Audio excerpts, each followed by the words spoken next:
პირდაპირ ეთერში მუშაობას განაგრძობს ტელეკომპანია რიონის საინფორმაციო სამსახური. დღის მთავარი გამოშვებით სტუდიაში ლაშა გაგოშიძე და ნატალი რევიშვილი მუშაობს. საღამო მშვიდობის დღეს თქვენ პროგრამაში ნახავთ.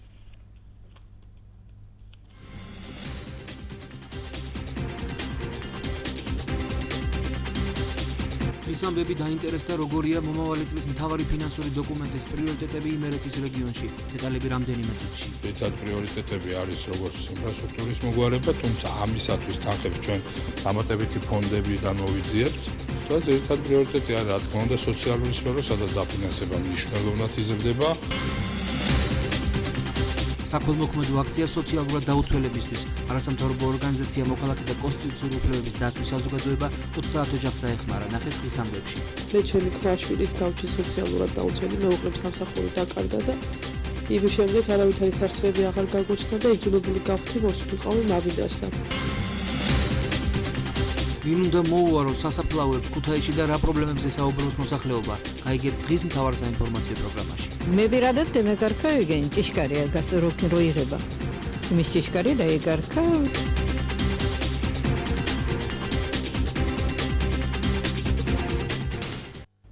2015 წლის ბიუჯეტი საქართველოს პარლამენტმა პარასკევს დაამტკიცა.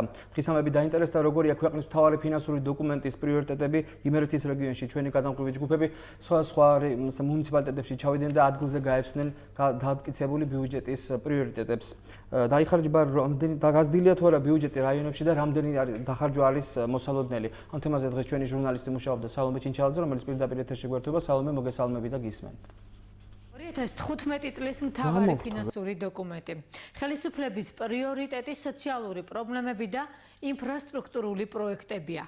ქვეყნის ბიუჯეტის მსგავსად დაიგეგმა სხვადასხვა ქალაქებისა თუ მუნიციპალიტეტების მთავარი ფინანსური დოკუმენტები. ქუთაისის აღმასრულებელ ხელისუფლებაში აცხადებენ, რომ მომავალი წელი ორიენტირებული იქნება ქალაქში ინფრასტრუქტურის განვითარებასა და სოციალური თემატიკის მოგვარებაზე.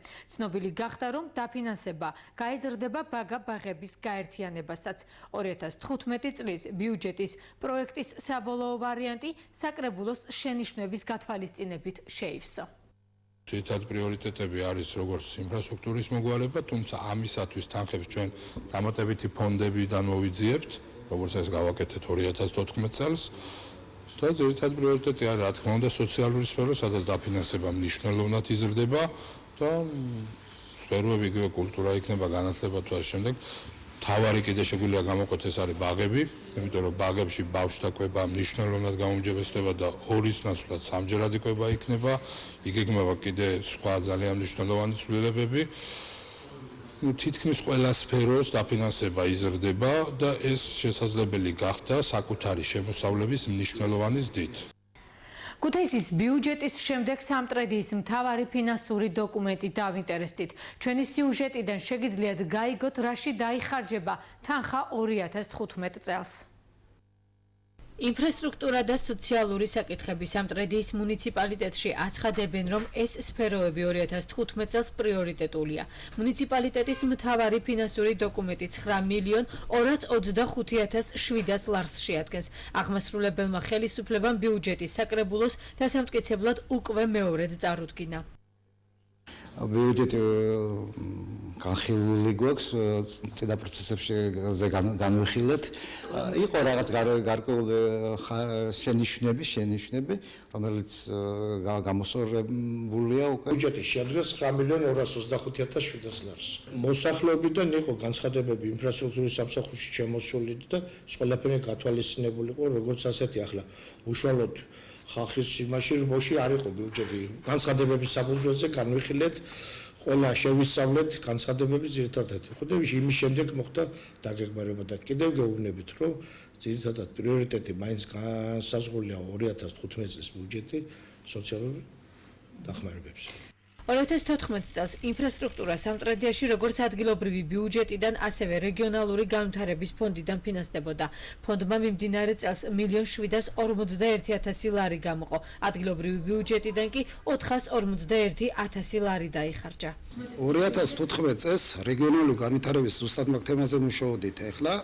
ჩვენ უკვე წარდგენილი გვაქვს პროექტები და საუბარი არის 1.991.000 ლარი, რაც ჰქონდა იმის 1.3 კოეფიციენტი. 2015 წლისთვის გამოყოფილი იქნება შესაბამისად ის თანხა. წარდგენილი იქნება ჩვენი 1.5 კოეფიციენტზე. მოხდა შემცირება და 1.3-ზე დავა ჩვეულებრივად ეს და იქნება ეს. როგორც თლიანად საქართველოში რაც გეგმები იყო 2014 წელს. ადგილობრივი ბიუჯეტიდან ახლა მცირე თანხებია ინფრასტრუქტურულ პროექტებზე გამოყოფილი, გეგმავთ ბაგაბაღების რემონტს პირველ რიგში, სანიაღვრე არხების გაწმენდას, გვინდა სიჩქარის შეზღუდვა ბარიერები რეგიონული განვითარების ფონდიდანაც გვაქვს, მაგრამ მოწესრიგება ინფრასტრუქტურის ამაზეც გვაქვს თანხა 15000 ლარი მცირე არის, მაგრამ მაინც ვფიქრობთ რომ ეს საგზაო ნიშნები იქნეს მოწესრიგებული.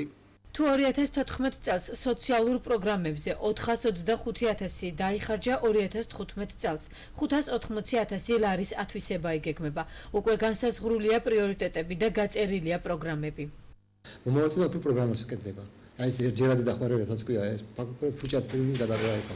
ზეითად რაც მუშაობ იმის შემდეგ ონკოლოგიურად დაავადებულები არიან ძალიან ბევრი და ზეითად ის სამედიცინო და მედიკამენტებზე. და ეს ჩასვით ზეითად პროგრამულად ყველაზე მეტი 100000 მედიკამენტებაზე სამედიცინო მომსახურებაზე რომლებიც საჭიროებენ ოპერაციას იმაზე და მედიკამენტებზე 30000 გამიმასკენ ჩასვით. შუა პროგრამები არის დიალიზის პროგრამა რომელშიც 31 პაციენტი ყავს ახლა და ყოველთვიურად გებულობენ ისინი. ზოგადად ხელისუფლებამ ერთ-ერთ პრიორიტეტად 2015 წელს სოციალური პრობლემების მოგვარება და ინფრასტრუქტურის განვითარება დაასახელა. მუნიციპალიტეტები ცენტრალური ხელისუფლების დაწყებულ საქმეს აგრძელებენ და მოსახლეობას ამ ორი უმთავრესი საკითხის მოგვარებას თავაზობენ. რამდენად იქცევა შეთავაზება რეალობად, ამას დრო გვიჩვენებს. თერჯოლის რაიონში კი ბიუჯეტი 8.800.000 ლარს შეადგენს. იგი სხვადასხვა სფეროებზე გადანაწილდა. სოციალური პროგრამები, სკოლამდელი აღზრდის დაწესებულებების რეაბილიტაცია და ინფრასტრუქტურული პროექტები. ეს სფეროები ბიუჯეტის დამტკიცებისთანავე დაფინანსდება. 7.800.000-ია 2015 წლის თერჯოლის ბიუჯეტი. აქედან ახლა გადანაწილებულია 600.000 სოციალურ პროგრამებზე გვაქვს. მილიონზე მეტი ზუსტი ციფრი აღარ მახსოვს, 1.200.000-ია მე მგონი. აი სკოლამდელი აღზრდის განათლების სფეროებზე გვაქვს. 300.000 გზებისა და წყლის რეაბილიტაციებზე გვაქვს გამოყოფილი. კიდევ არის ისეთი თანხები, რომელიც გათვალისწინებულია ჩვენ ბიუჯეტში და არის ძირითადად ინფრასტრუქტურული პროექტები. საბავშვო ბაღის მშენებლობა გვაქვს 2 დაგეგმილი მომავალი წლისათვის. მე მწამს რომ ეს ბიუჯეტი, რომელიც ჩვენ დაგეგმილი გვაქვს, ესე დაგვიმტკიცდება და ბევრ სასიკეთო საქმეს გავაკეთებ ჩვენი რაიონისათვის. საკრებულომ უკვე განიხილა ხარაგაულის 2015 წლის ბიუჯეტი. კომისიების გავლის შემდეგ იგი შენიშვნებით და რეკომენდაციებით კვლავ გამგეობას დაუბრუნდა. ხარაგაულის მომავალი წლის ბიუჯეტი 6.9 ლარით განისაზღვრა, რაც შარშანდელთან შედარებით 1.200.000-ზე მეტია. როგორც ხარაგაულის გამგებელი კობა ლურსმანაშვილი აცხადებს, წელს სოციალურ პროექტებზე 750.000-ზე მეტი დაიხარჯება. პრიორიტეტები იქნება ჯანდაცვა, კულტურა და სპორტი. დაფინანსდებიან შეზღუდული შესაძლებლობის მქონე პირები, ასევე თავშესაფრის არ მქონე და სტიქით დაზარალებული ადგილობრივები. ხარაგაულის ბიუჯეტი 6.9 მეტი დაიგეგმა, შარშანდელთან შედარებით ეს არის 1.200.000-ზე მეტი. ცხადია, ჩვენი შემოსავლები გავზარდეთ და ამის ფონზე მოხდა ბიუჯეტის და საბიუჯეტო პრიორიტეტი აუცილებლად გამოკვეთილად იქნება სოციალურად ორიენტირებული. ჩვენ 750.000 ლარზე მეტი გვაქვს დაგეგმილი სოციალური პროგრამების განხორციელებაზე ბიუჯეტში, ხოლო წლის ბოლომდე შემოსული თანხების პროპორციულად გაიზრდება ეს ციფრი და აუცილებლად წელს ხარაგაულში 1 მილიონზე მეტი დაიხარჯება სოციალურ პროგრამებზე.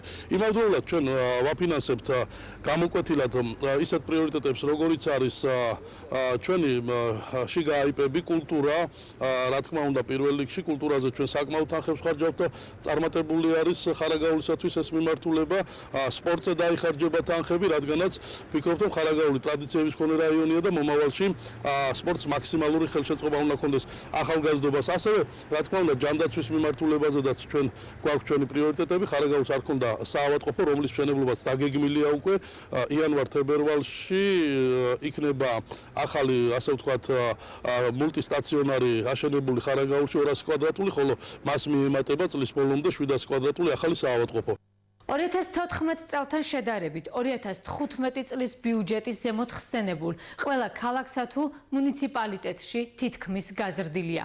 ხელისუფლება კი ყველგან ერთი და იმავეს ამბობს, რომ სოციალურ პროექტებსა და ინფრასტრუქტურულ პროგრამებს დიდი ყურადღება დაეთმობა. ეს არის ჯერჯერობით თეთრზე შავით დაწერილი, მოსახლეობა კი რეალურ ასახვას ელოდება. დიდი მადლობა სალომე, შეგახსენებთ პირდაპირ ეთერში გვერდებოდა ჩვენი ჟურნალისტი სალომე ჩინჩალაძე. ჩვენ კი განვაგრძობთ პროგრამას. საქველმოქმედო აქცია სოციალურად დაუცველი 30 ოჯახისთვის მოქალაქეთა კონსტიტუციური უფლებების დაცვის საზოგადოებამ წინა საახალწლო აქცია გამართა. ისინი დღეს იმ ოჯახებს სტუმრობდნენ, რომლებსაც დახმარება ყველაზე მეტად სჭირდებათ.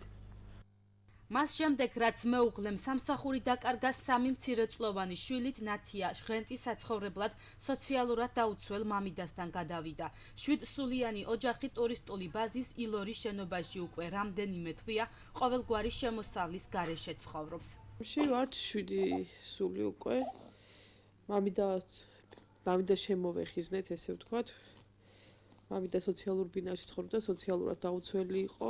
მე ჩემი ქმარშვილით დავჭი სოციალურად დაუცველი, მეუღლემ სამსახური დაკარგა და იმის შემდეგ არავითარი სახსრები აღარ გაგოჩნდა და იძულებული გავხდი მოსვლიყავი მამიდასთან. მე რომ მოვედი მამიდასთან, მამიდასაც მოუხსნეს სოციალური დახმარება და საერთოდ დავჭით ყოველთვის გარეშე. 6 თვე მე-7 თვე არის უკვე აქ ვართ. ჟღენტების ოჯახს საქართველოს მოქალაქეთა კონსტიტუციური უფლებების დაცვის საზოგადოების წევრები ესტუმრნენ, რომლებმაც პატარებს საახალწლო ნობათი და ტანსაცმელი გადასცეს. მნიშვნელოვანი როგორ არ არის. მარტო პენსიაზე როგორ უნდა შეინახო 6 სული. 4 სული ბავშვები. არავითარი დახმარება სხვა არ გააჩნიათ. და რა თქმა უნდა მნიშვნელოვანია და მადლობელი ვარ, რომ ბავშვებს ყურადღებას არ აკლებენ. მადლობა ამ ორგანიზაციას კიდევ ძალიან დიდი მადლობა, რომ აქ იყვნენ მოსულები, ყველაფერი გაიგეს ჩვენი ოჯახის შესახებ და მადლობა, რომ უყურადღებოთ არ დავტოვეს.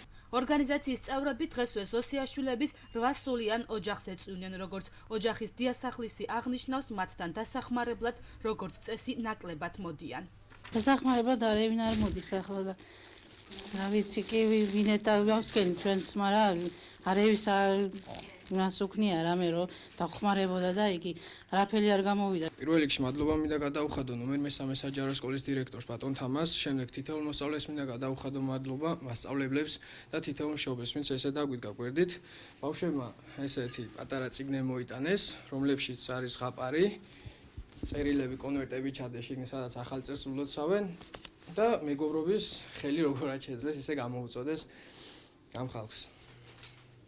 მადლობა მინდა გადაუხადო ყველას. საქართველოს მოქალაქეთა კონსტიტუციური უფლებების დაცვის საზოგადოება ქუთაისში 3 თვის წინ დაარსდა. ორგანიზაცია სოციალურად დაუცველი ოჯახების დახმარებისკენაა ორიენტირებული. ჩვენი საზოგადოება შეიქმნა სულ რაღაც 3 თვის წინათ შექმნილია ორგანიზაცია. ორიენტირებულია ძირითადად თვართ უფლებადამცველები ყველა სფეროში, მაგრამ ჩვენ გვაქვს საქველმოქმედო ფონდი, რომელი ფონდიდანაც ვეხმარებით ჩვენ აი ესეთ ბენეფიციარებს. ჩვენი აღწერით არის 30-მდე ოჯახი ქუთაისის მასშტაბით. ეს ფართო მასშტაბიან აქციასაც გვეგმავთ მთელ საქართველოს რაიონებში რო გავაკეთოთ და ვეხმარებით რა სხვადასხვა ეხლა შეგვიძლია ყოველ მეორე მესამე დღეს პულს გადავცემთ ოჯახის პულს გადავცემთ. ორგანიზაციამ მსგავსი აქცია დღეს 30 ოჯახში მოაწყო. დებატები და ასოცირების რატიფიცირება ევროპარლამენტის პლენარულ სხდომაზე. მიმდინარე კვირა საქართველოს სამკვეთლოდ მნიშვნელოვანი და აქტიური იქნება. ამ დრომდე საქართველოს ევროკავშირის ასოცირების შეთანხმების რატიფიცირება მხოლოდ 10 ქვეყანამ მოახერხა. ევროპარლამენტი საქართველოს შესახებ რეზოლუციას მიიღებს. 17 დეკემბერს დებატები გაიმართება, ხოლო 18-ში საქართველოს ევროკავშირის ასოცირების შეთანხმების რატიფიცირებაა დაგეგმილი. ამის შესახებ საგარეო უწყებაში გამართულ ბრიფინგზე გახდა ცნობილი. 18 დეკემბერს ევროპარლამენტი მოახდენს ამ რატიფიცირებას, ჩვენ გვაქვს მოლოდინი, რომ იქნება შესაბამისი რეზოლუცია. ვერ გეტყვით შინაარს რეზოლუციის, იმიტომ რომ ეს ევროპარლამენტის მიერ არის მომზადებული, მაგრამ აქამდე რაც მოლოდინი იმისი, რომ იქნება მხარდაჭერითი რეზოლუცია ჩვენი ევროატლანტიკური მისწრაფებების, ჩვენი ტერიტორიული მთლიანობის დასვის კუთხით, ამის მოლოდინი ნამდვილად გვაქვს. ევროპარლამენტის რეზოლუცია გარკვეულწილად კრიტიკული იქნება, რადგან მასზე გავლენას საქართველოში მაღალ ჩინოსნების დაკავება და მათი სასამართლო პროცესები მოახდენს, აცხადებს ევროპული კვლევების ცენტრის ხელმძღვანელი, თუმცა აღნიშნავს, რომ რეზოლუციაში საქართველოში გატარებული რეფორმები დადებითად შეფასდება. რეზოლუცია, რა თქმა უნდა, შეიცავს გარკვეულ კრიტიკას ყველა იმ საკითხებში, რომელიც კარგად მოგვეხსენება, რომ ბოლო ხანებში გახდა საერთაშორისო თანამეგობრობის კრიტიკის საგანი, მაგრამ ძირითადად, რა თქმა უნდა, რეზოლუცია იქნება დადებითი და რეზოლუციაში იქნება მოწოდებები იმისთვის, რომ მოხდეს მისი რატიფიცირება. სახელმწიფო მინისტრი ევროპულ და ევროატლანტიკურ სტრუქტურებში აცხადებს, რომ მთავრობა რეზოლუციის მიღების შედეგად არსებულ რეკომენდაციებს გაითვალისწინებს. თქმა უნდა, ის რეკომენდაციები, რომელიც გათვალისწინებული იქნება მთავრობის მიერ, თუმცა ჩვენ გვაქვს მოლოდინი, რომ აღიარებული იქნება ის პროგრესი, რის გამოც მოხდა საქართველოს ასოცირების შეთანხმების ხელმოწერა. ეს არის პროგრესი მედია თავისუფლების, პროგრესი შრომის უფლების, პროგრესი სასამართლო რეფორმის დაწყების და სხვა მიმართულებებით, საკუთრების უფლების და სხვა მიმართულებებით. საქართველოს ევროკავშირის ასოცირების შეთანხმების რატიფიცირება ამ დრომდე 10 ქვეყანამ: რუმინეთმა, ბულგარეთმა, ლიტვამ, ლატვიამ, მალტამ, სლოვაკეთმა, ესტონეთმა, უნგრეთმა, შვედეთმა და ხორვატიამ მოახდინა. საღდრისის მაღარო ისევ დღის მთავარი თემაა. განცხადებები დილიდან საზოგადოების წარმომადგენლებმა, არასამთავრობოებმა და პოლიტიკოსებმა გააკეთეს. ომბუდსმენმა კულტურის მინისტრს სამუშაო ჯგუფის შექმნა მოსთხოვა, მწვავე განცხადებები ჰქონდათ ოპოზიციური პარტიების წარმომადგენლებს.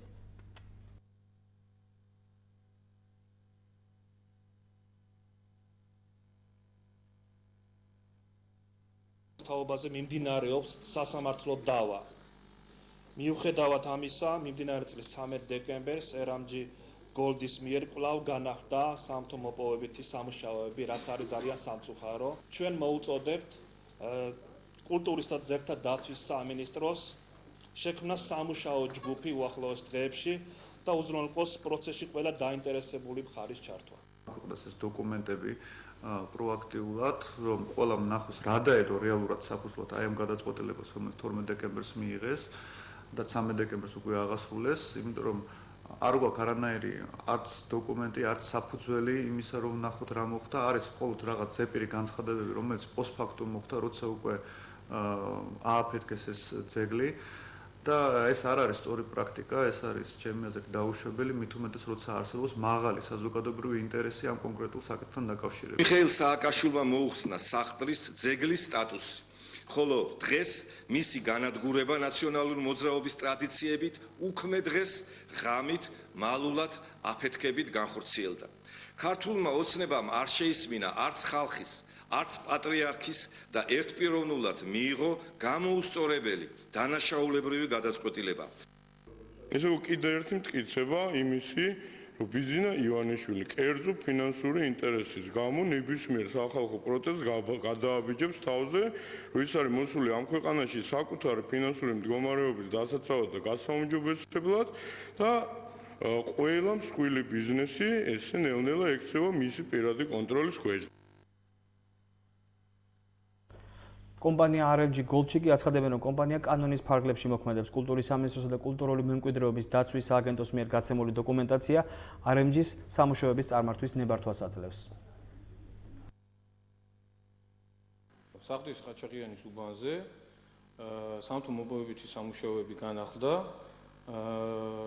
კულტურისა და ძეგლთა დაცვის მინისტრის შესაბამისი ბრძანებით, ასევე კულტურული მემკვიდრეობის დაცვის ეროვნული სააგენტოს გენერალური დირექტორის ბრძანებისა და შესაბამისი თანხმობის საფუძველზე, რაც თავისთავად გულისხმობდა არქეოლოგიური ობიექტის დაშლა აღების ნებართვას. აქედან გამომდინარე, კომპანიის საქმიანობა კანონიერია და სრულად შეესაბამება კულტურული მემკვიდრეობის დაცვის შესახებ კანონის ყველა მოთხოვნას. პროგრამას უცხოეთის სიახლეებით განვაგრძობთ. ავსტრალიის ქალაქ სიდნეის ცენტრში კვლავ პოლიციის ალყაში რჩება. BBC-ს ცნობით, კაფე ლინჩი შეიარაღებული პირი დღეს დილით შეიჭრა და ძევლად აიყვანა იქ მყოფები. დაუზუსტებელი მონაცემებით კაფეში იმ დროისთვის 40-მდე ადამიანი იყო.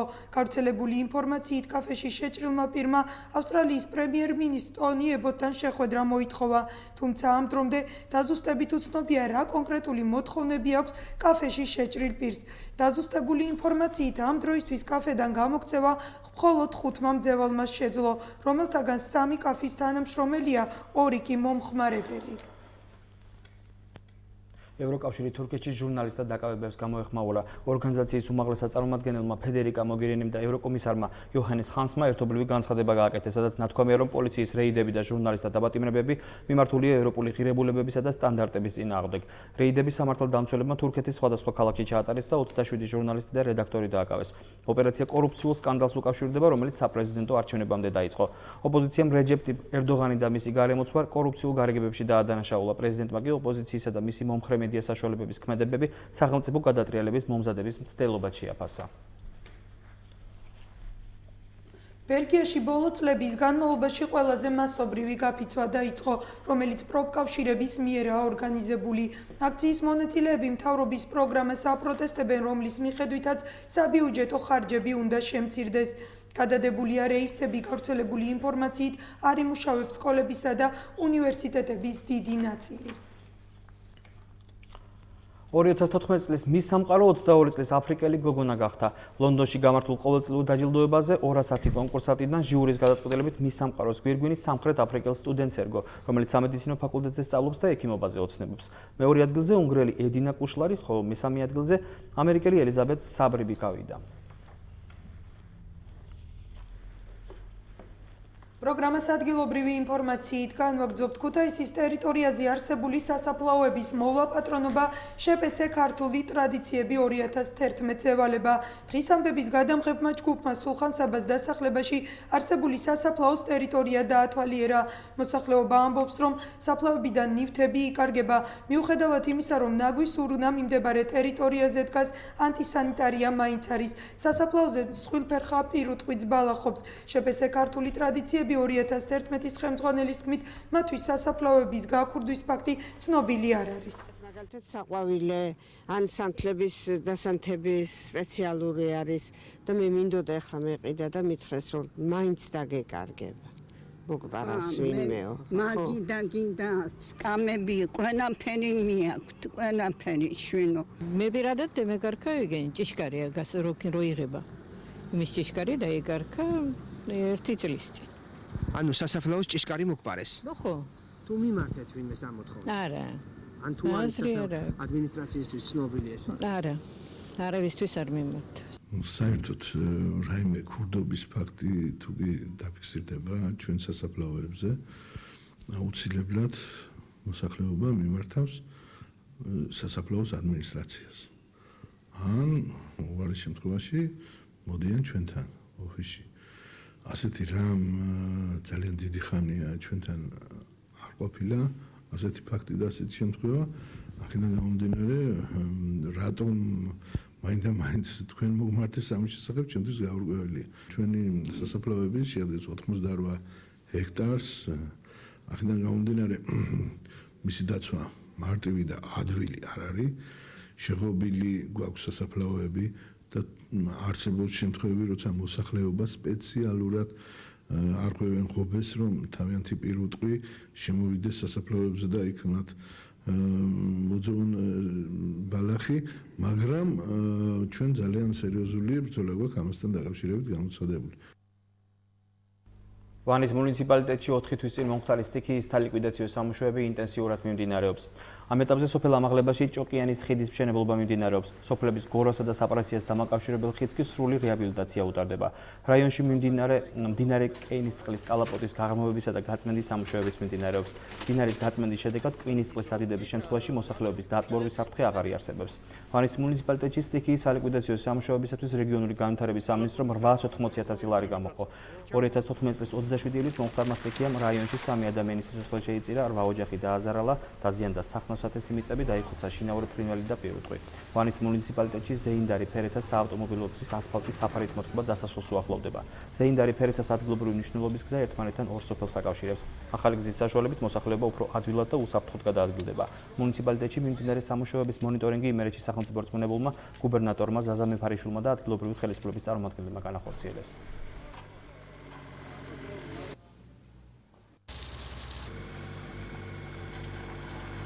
არსებული ხიდის ახალი მშენებლობა მიმდინარეობს, მეორე პატარა ხიდის რეაბილიტაცია მიდის. ამავე დროს დაგეგმილი არის და მიმდინარეობს მუშაობა მდინარის კალაპოტის გაწმენდაზე, გაბიონების მშენებლობაზე, ჯამურად გამოყოფილი იყო იქნა 880,000 ლარი. დღეს დაკონტრაქტებული არის ორ ორგანიზაციასთან ამ სამუშაოების წარმოება და მონიტორინგის შედეგად ჩანს, რომ ფაქტობრივად ის ვადები, რაც არის გაწერილი სამუშაოების შესრულებისათვის სრულდება, მიუხედავად იმისა, რომ უკვე ამის პირობებიდან გამომდინარე ხშირად აქვს შეფერხება და აქვე მინდა აღვნიშნო ის მორალური თანადგომა, რაც თავის დროზე იმ ოჯახების მიმართ იქნა გამოკვეთილი. დაიწყო მუშაობა 10 დღის წინ ფაქტიურად. და როგორც ხედავთ, უკვე გზა თითქმის დაგებულია, მიმდინარეობს ახლა შევსებითი სამუშაოები. ეს იყო უმნიშვნელოვანესი გზა ამ სოფლისთვის. სოფელი არის მაღალმთიანი, როგორც ხედავთ. თან მიუთმეტეს კიდე რომ უკვე დაახლოებით მეორე წელია, რაც ეს ხალხი ბოლონდში არის გზის შეკეთების და სიმართლე გითხრათ, იმედიც ჰქონდათ უკვე გადაწრული. წლები ალბათ 15 წელია გზა არ შეკეთებულა ნორმალურად. რაც ძალიან გვიჭირდა გადაადგილება და ეხლა დიდი მადლობა მთავრობას და ხელისუფლებას, რომ ესეთ ხარისხიანი გზა გაკეთდა ჩვენი სოფლისთვის. ბერძნულ რომაულ ჭიდაობაში ქუთაისმა თეიმურა ზაფხაზავას სახელობის ტურნირს უმასპინძლა. მასში 300-მდე სპორტსმენი მონაწილეობდა. ტურნირი ქუთაისის ადგილობრივი თვითმმართველობის ორგანიზებით მე-11-ად ჩატარდა. მესამე ადგილის მფლობელი სომხეთი, მეორე ადგილი ბათუმმა დაიკავა, ხოლო ტურნირის გამარჯვებული ქუთაისი გახდა. ტარდება საერთაშორისო ტურნირი ბერძნულ ჭიდაობაში, საიდან საქართველოს ყველა რაიონი და ქალაქი არის მონაწილეობს. ასევე მონაწილეობს სომხეთის გუნდი, თურქეთის გუნდი, საუკეთესო სპორტსმენები ყავთ ჩამოყვანილები. ყველა მონაწილე დიდი ჩემპიონობის გამავალ გზას სწორედ აღარ. ქუთაისი, რომელსაც დიდი ტრადიციებია. ეგრეთ სპორტის ყველა სახეობაზე ჭიდაობაშიც აღული ვარო აფრიკა მომავალში შედეგება ჩატარდება. მომავალ წელს რუსეთიდანაც გამოთქვეს სულელი მონაწილეობის მისაღები ვარო ისინი ჩავო. მე ვარ ამ ტურნირის გამარჯვებული. ეს ტურნირი ტარდება უკვე დიდი ხანია, მე-4 გავიმარჯვება. ის სასწავლებელია ეს ტურნირები, რადგან მომავალი თაობა გაიზარდოს და უკვე წარმოაჩინოს ჩვენი ქვეყნის სიამაყე. რაც ქართული ჭიდაობა და რასაც ბევრი შრომა ჭირდება და ბევრი ვარი ჭირდება. ვარ მსოფლიო ჩემპიონი და მართლა დარწმუნებული ვიყავ, რომ მოვიგები ამ ხის ამბებში ამინდის დრო ახლა ნახოთ როგორი ამინდი იქნება ხვალ საქართველოში.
დღის ამბები ამით დასრულებულია, ჩვენ კი ხვალამდე გემშვიდობებით, მშვიდობიან ღამეს გისურვებთ, ნახვამდის. ჩვენ ხვალ 9 ნახევარზე შევხვდებით ერთმანეთს. კარგად ბრძანდებოდეთ.